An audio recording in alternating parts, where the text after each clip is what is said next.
Here's a picture of what's called an alligator plant. It gets these little plants along the edges here, and they grow little roots on them. And when they get big enough and heavy enough, they fall off. And you don't need to plant them in the ground, because they grow those roots. They just start growing on their own. I'm going to show you a bigger plant of it.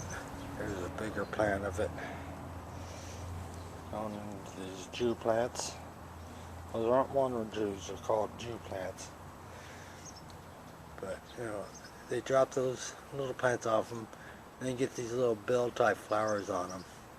Of course, these ones have been pretty much dried up. But spring's coming up, so we should have a new bunch of them on there.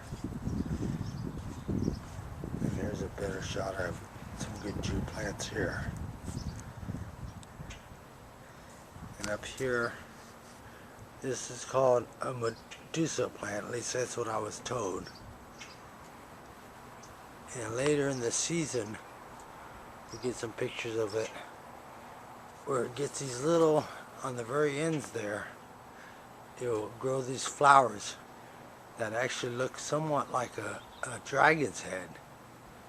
They have the little horns, and then the pollen looks like the eye, and it actually gets like a little, where the dew comes down for the hummingbirds to come in, looks like a little beard on there.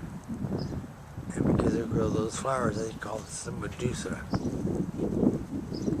This plant actually started with only 4 sticks in the ground. Over a period of years, it's grown into this, and I'm going to change direction here, and this here. As you can see, it will grow fairly high. And that all started with just four of the branches in the soil. This is a large concrete pot, or a planter actually. Let's see if I can get around.